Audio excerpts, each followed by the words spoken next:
Assalamualaikum warahmatullahi wabarakatuh. Maman di sini berjumpa kembali di channel Pojok Tani. Ini mereview anggur Taldun ya. Nah ini sedang pembesaran beri ya. Mudah-mudahan ini bisa sampai nanti bisa sampai panen berhasil, beri-berinya berkualitas ya. Oke, dan ini apa? Saya lakukan penjarangan ini secara alami dan saya buang sedikit saja ya untuk yang pertumbuhannya kurang bagus. Nah, secara maksimal ini penjarangannya alami ya karena si bunganya banyak yang rontok dan saya pun tidak tahu ya, mungkin penyerbukannya kurang sempurna ya. Eh, Lumayan ya, mudah-mudahan ini bisa sampai besar ya.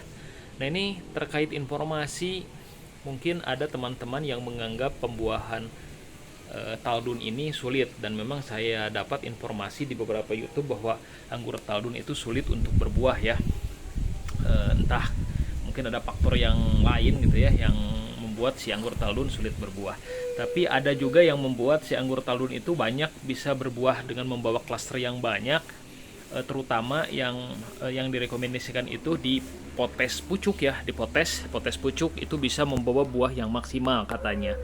Nah, saya ini buahnya tidak sengaja ya teman-teman, tidak sengaja dibuahkan. Saya hanya pangkas saja, nyoba-nyoba, karena dulu si batangnya itu hanya 10 cm yang coklat ya, ke atasnya hijau gitu ya. Tapi saya penasaran, saya coba ini tanpa stres air ya teman-teman, dibuahkan. Nah, saya tekniknya pangkas ya. Mungkin ini boleh dikatakan buahnya kurang maksimal ya, entahlah. Tapi alhamdulillah dengan pangkas ini bisa juga berbuah ya, walaupun buahnya tidak terlalu banyak ya, disyukuri saja ya teman-teman. Nah, kalau misalkan teman-teman ya, ini hanya sharing saja, barangkali ini bisa menjadi pertimbangan teman-teman pada saat melakukan pangkas anggur Taldun ini ya. Jadi anggur Taldun ini, kalau yang saya lakukan pemangkasannya adalah tekniknya. Ya, teknik ini ingin saya bagikan ya, berbagi saja yang mudah-mudahan bisa dicoba oleh teman-teman.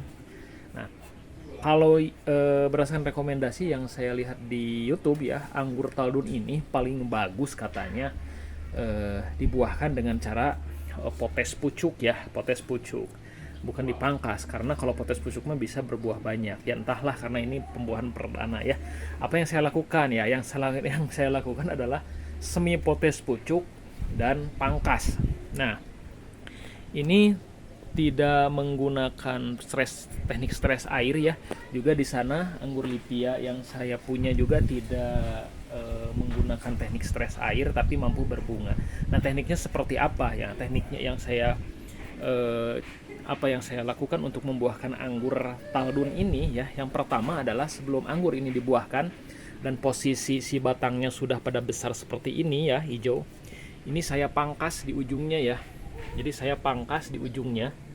Nah, ini misalkan di sini saya pangkas, dihentikan gitu ya, dan saya biarkan. Saya pangkas. Jadi setiap ujungnya saya pangkas dan saya biarkan. Nah, tetapi tidak membuang si tunas-tunas air ya. Jadi saya hanya mangkas ujungnya saja. Nah, buat apa? Nah, maksudnya adalah saya waktu itu buat menghentikan aliran nutrisi ya, agar nutrisi itu tersimpan di setiap batang ini. Di setiap batang-batangnya, karena nutrisinya karena dipangkas ujungnya, jadi si nutrisinya tidak lantas terbuang terus ke ujung ya. Nah, ya itu harapan saya sih pada waktu itu. Saya biarkan. Nah, kemudian si bud ini ya, yang di ujungnya dipangkas ini,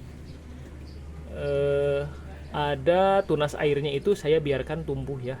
Jadi tunas airnya saya biarkan tumbuh kembali sehingga si daunnya itu sebesar daun ukuran normalnya. Jadi ketika dipangkas, si pangkasnya tumbuh, tunas lewat tunas air, tunas airnya nanti kita tunggu si daunnya sebesar ini ya, sebesar ini. Nah, itu saya lakukan satu kali pemangkasan ya teman-teman. Dipangkasnya itu saya dulu di bud berapa ya, ada bud 10 ke atas ya, di bud 10 sampai 15 ya, 10 sampai 15. Kemudian saya biarkan tumbuh kembali si tunas airnya. Baru setelah tumbuh tunas air, kita biarkan tunas airnya tumbuh sehingga si daunnya berukuran ukuran daun normalnya ya, ukuran daun normalnya. Dibiarkan saja. Nah, setelah itu baru saya lakukan pemangkasan ya. Jadi setelah ini tumbuh, setelah dipangkas baru saya melakukan pemangkasan dengan memilih bud-bud yang memang gemuk ya. Jadi bud-bud yang gemuk saya pangkas, saya habiskan daunnya. Dan ternyata si anggur Taldun ini semua budnya itu berpotensi pecah ya, pecah. Hampir semua budnya itu berpotensi pecah. Ada yang membawa bunga dan ada yang tidak. Berbeda dengan anggur transfigurasi ya. Dia kalau dipangkas, pengalaman saya meskipun dipangkas tersiernya itu dia hanya di ujung saja atau paling tidak 2. Kalau si anggur Taldun ini hampir semua budnya, kalau kita sisakan budnya itu 4, semuanya bisa membawa bunga atau bisa bertunas ya, bisa pecah. Nah, ini saya kemudian pangkas, ada yang 2 seperti ini ya, dia membawa bunga. Ada yang 9 juga ya, dia mampu membawa bunga ya. Yang ini mungkin berapa ini ya? 1 2 3 4 5 6 7 8 ya, pas 8 bud. Saya sisakan 8 bud. Ini yang pecah 1 2 3 4 pecah. Ini saya potes yang pecah ini.